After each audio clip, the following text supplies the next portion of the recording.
So someone this week commented they wanted to know why when I put the video on that I end up waiting, 20 to 30 seconds before I start talking. They thought it was interesting that it's just sort of an inanimate object sitting there. And just to explain that, because this is live, the minute I push to go live, it takes time for members of the community, to sort of log in and to be connected. So I try to give everyone some time before start sharing a reflection with all of you. But I appreciate the patience that you've given me. Every video you've watched where you end up sitting with me for 20 or 30 seconds waiting for me to start talking. So I did find it was a very funny, comical, email this week. And thanks for the honesty, too, because I never really thought about what it looks like if you're watching it after the time. So thanks so much for that. Some of you may already know my name is Eric Hall. I am pastor of Eastchester Church in Eastchester, New York. And for the past many weeks, we as a community have gathered online to come together as God's family to take this time to separate ourselves from all the other activities of our life. And it is an opportunity for all of us as we're watching this message and this reflection to think about and connect with God's presence in our life, and to be focused on who and what we are as followers of Jesus, and how we as disciples are living out our call, our mission, following the example of Jesus in our life. I think for those of you who have been part and have been watching, and I think last week's sermon had some 17,000 views. I think for those of you who watch, I think you'll understand that our mission, our message here is one of love, is one of compassion and mercy. It's one about community. It's one about action, acting as Jesus would want us to, and ultimately to, a transformation of the heart that comes really by our experience of Jesus, our encounter with Jesus. Not a religion just so that you give yourself a title, whatever it may be, Roman Catholic or Presbyterian or Lutheran, but ultimately a Christian that we are connected to and are and have a practical, real life experience of the resurrected Jesus. And I'm sorry, but that has to be the goal for us as Christians. We have to be able to be willing to move our faith to the point where we believe that when we sit and when we call upon the name of Jesus, that we're not speaking into the void, that we are in an encounter. We are in communication with Jesus. And I believe, and my experience and many, many others, is nothing at all special about me, but I believe that, my faith experience isn't just based on what people have told me, but I have encountered and have experienced the resurrected Jesus in our life. And that is the goal and objective for every single Christian. And if you look at the early church, if you go back to the Acts of the Apostles, you'll see that not just the disciples, but all the followers of that period in time, of all the writings, of all the letters, these are people who simply are not following blindly. They have encountered and experienced the resurrected Jesus in their life. And regrettably, I think as a Christian community, we have very easily given into, the religion and the structure of religion, all of which I think is very important and valuable. And it is meant to be a tool. It is meant to be a way of accessing and being open to and being disciplined to what? Encounter the resurrected Jesus. So, here at Eastchester Church, it really is all about believing and living in the presence of the resurrected Lord, and witnessing to that, by our lives. And we're not perfect, and we struggle, all of us, all along the way. But we continue to get up because of God's grace and because of the salvation and redemption that is ours by Jesus' cross. But we are living resurrected lives because of Jesus Christ.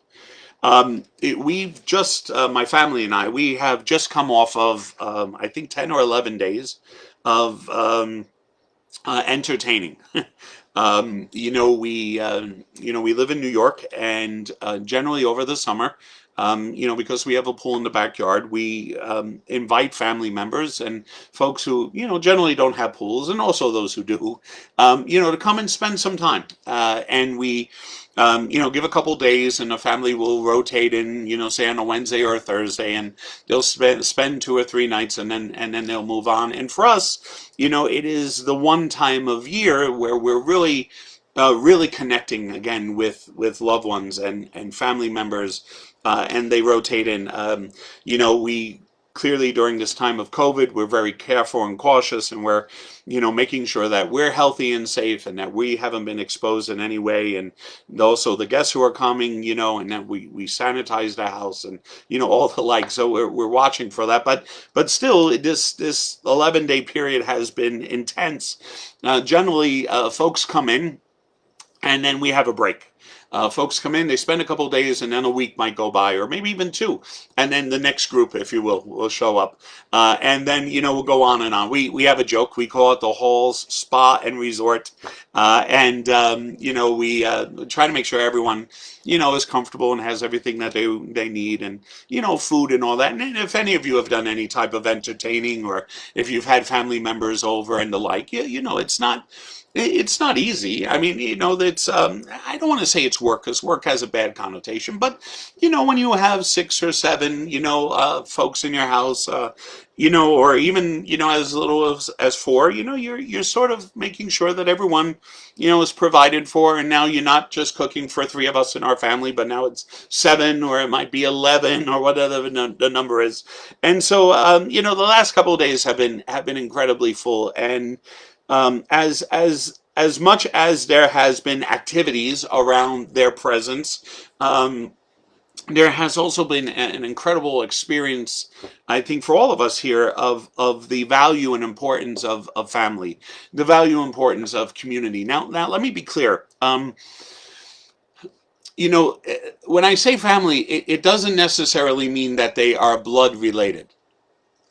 You understand? And I'm sure some of you have this same experience. There are people in your lives you don't have a blood relationship to, but whether or not you've maybe known them since you were kids, or maybe you have encountered them somewhere in your journey, that at a certain point, time, and place, or a certain position, or a certain place you've been, you've encountered this person, and without any real understanding why, there becomes a bond that is so incredibly tight, that it is as important, as profound, as valuable as a blood connection of relationships. And so, we've had both types here. We've had the blood relations, and then we've had the others as well. And so I just want to make it clear that I'm not talking to, just about my brother coming and spending time, or Donna's sister and family coming or spending time. I'm talking about just family, people that we feel are and have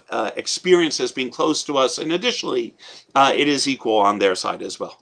They also, feel the same way about us, and when we're together, it's very clear that there is a bond and a connection and a camaraderie and joking and jesting. There's this one family that I've grown up since I was a kid. Steve is their son. He and I grew up together. Steve was a little baby in a basket when I was wandering around at like 2 or 3 years old. And then, he has a sister, Kate, who, I really appreciate when she comes, because it gives me every opportunity to joke with her and to bust chops on her, and to tease her the way we did when we were all kids running around.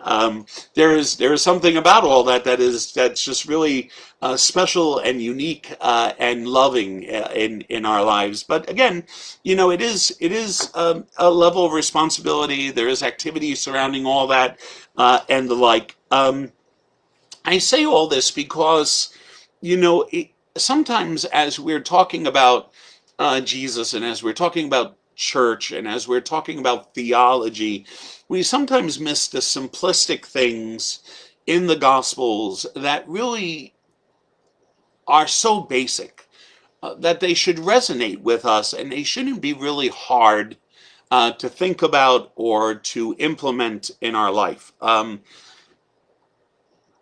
if you want, we could start with the fact that Jesus talks about the fact that there is God the Father and that there is the sending of the Holy Spirit.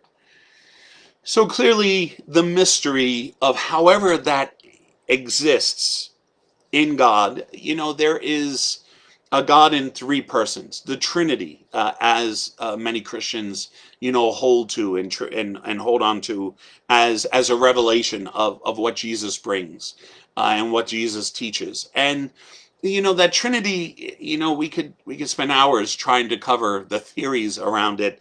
But the thing that is unique to me is that the three persons, Father, Son, and Spirit, they live in community. They live in relationship one to another. Even though they may exist together as one entity, it is clear that there is a relational point here.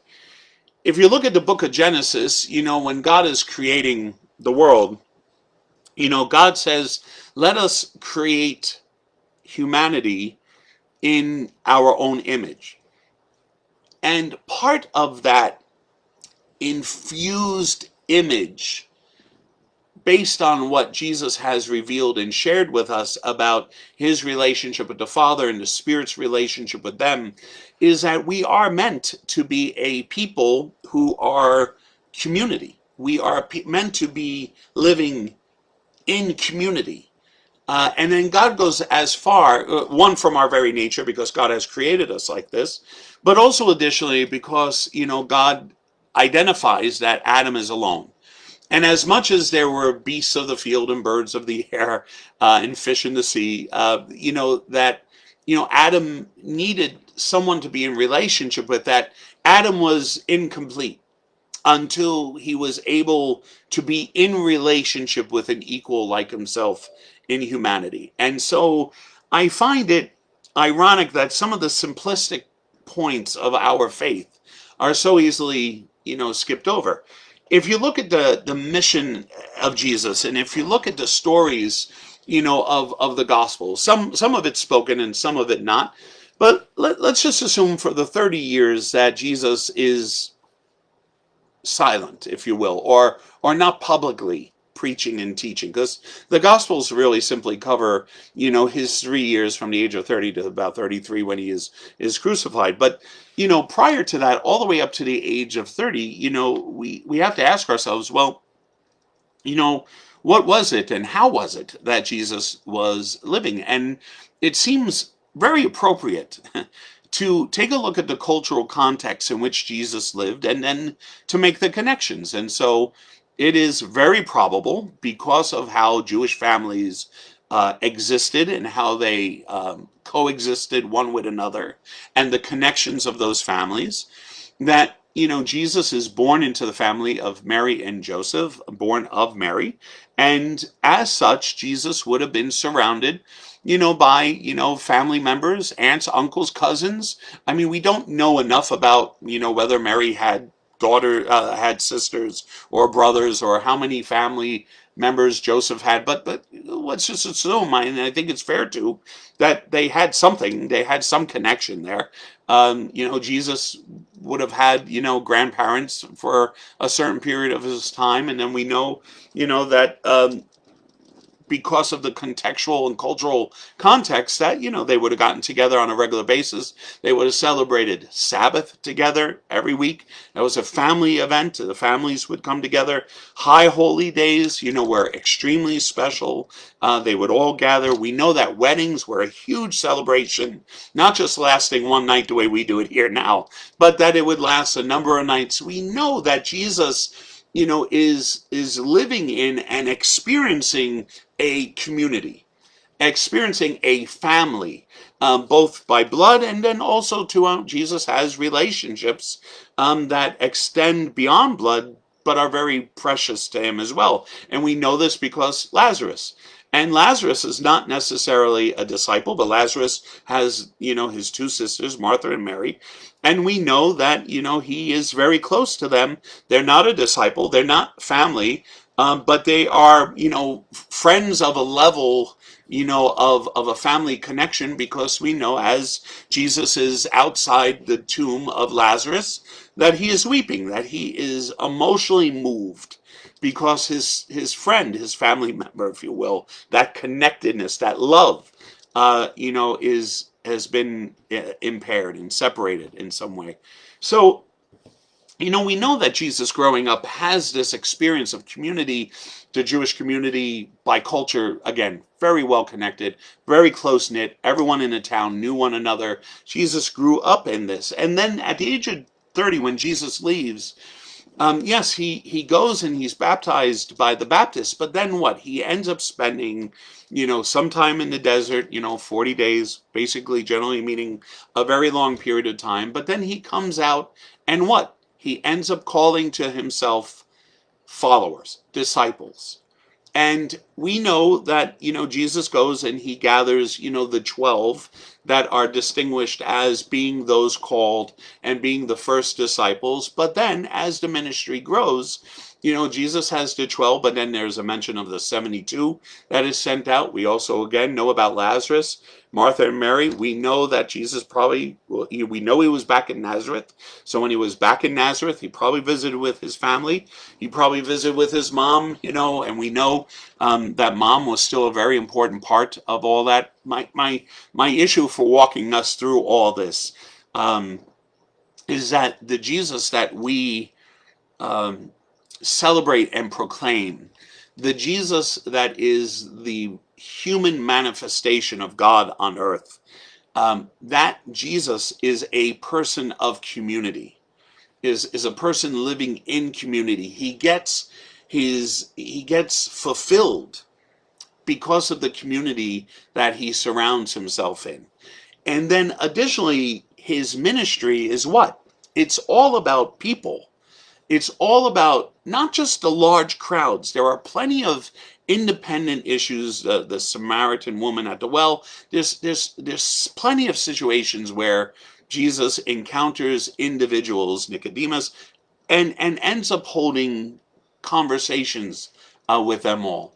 But his ministry to generally overall is all about connecting with other people. It's all about helping other people.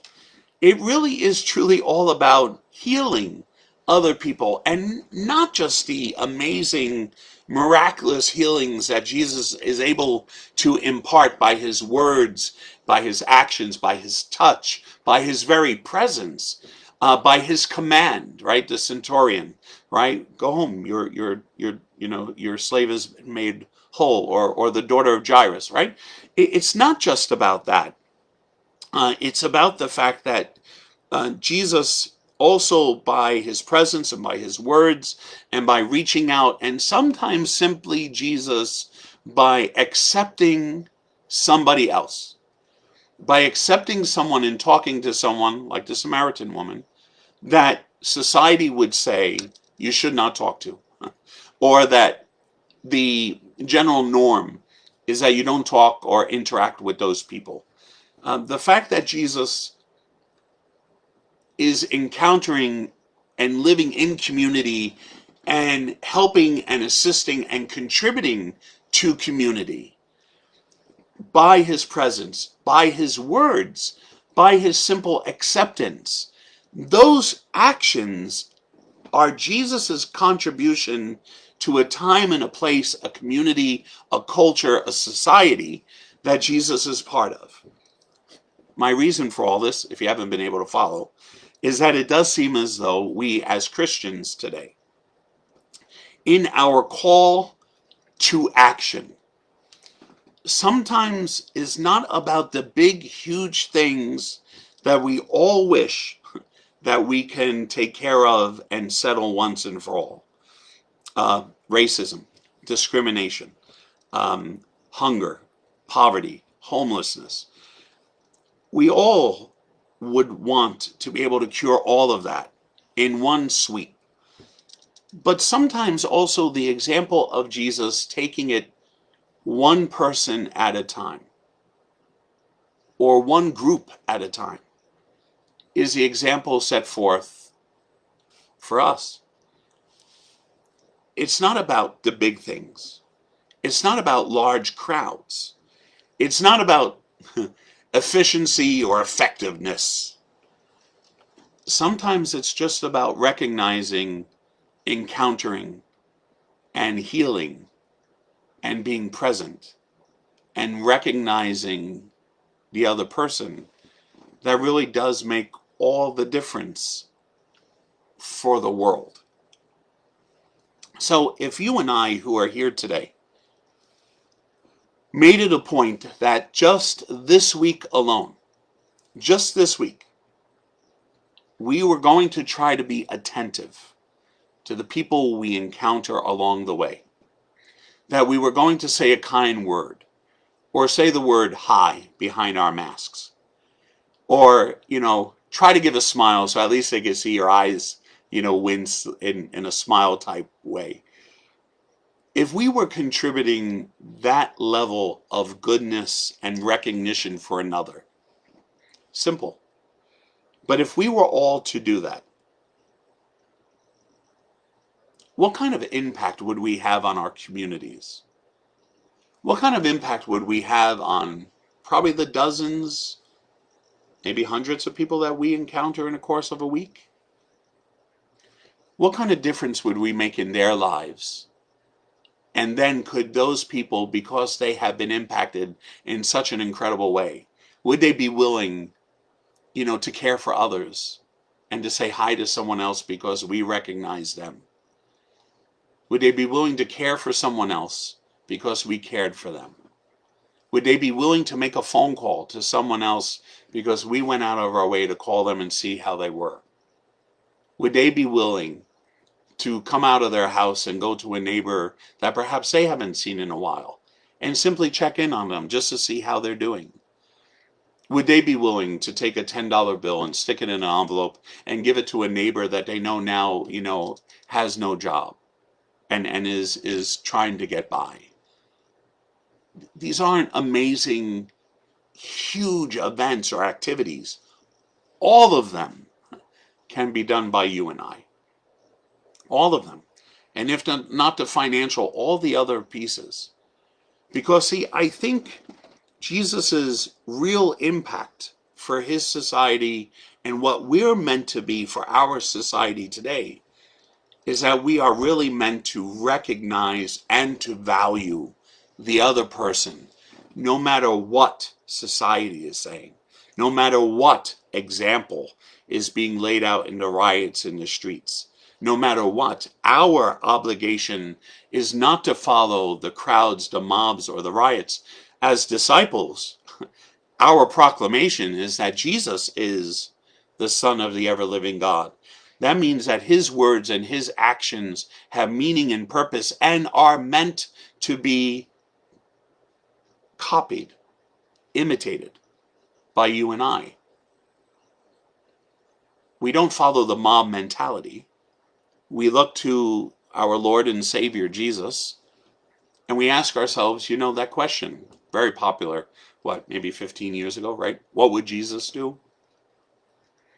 It's an incredible question, but one that's really very pertinent, and one that in our society now, with all the tension, with all the illness, with all the relapse of illness across the country, with the issues related to jobs and job insecurity, with all of that going on, yeah, you and I can begin to change the world in the simplest little actions if we just take the time and look for the moments, and they will present themselves, where we can recognize and value and care and heal another person in even the smallest ways.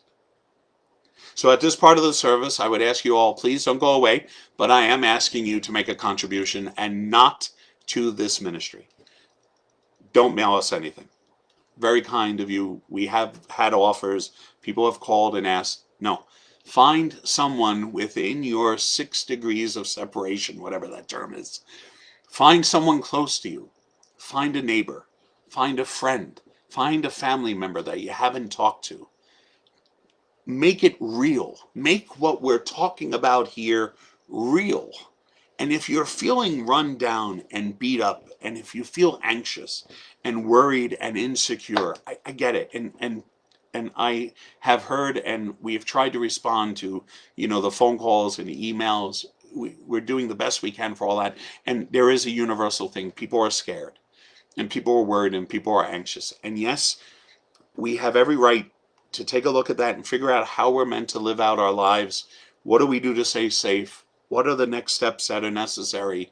But I would share with you that sometimes by reaching out and caring for someone else, sometimes there's a peace and a solitude and a solace that comes from that. Not a solitude, a solace, a peacefulness that comes from being generous.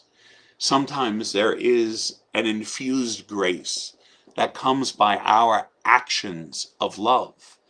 And so, yes, we take care of ourselves and our families. We do the best we can, but I think we all recognize that no matter how difficult and challenging our life might be at this moment, I can assure you there is someone else who is suffering a little bit more, is challenged a little bit more. And it doesn't mean that where we are isn't important or valuable for us to be reflecting on, or for people to be caring for us, or that God doesn't care because we're not as bad off as someone else. That's not the point. The point simply is that no matter what we have, and if all it is our time, then it is something we can share, as Jesus did, with someone else.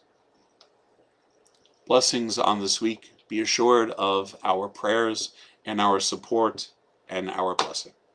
God bless you.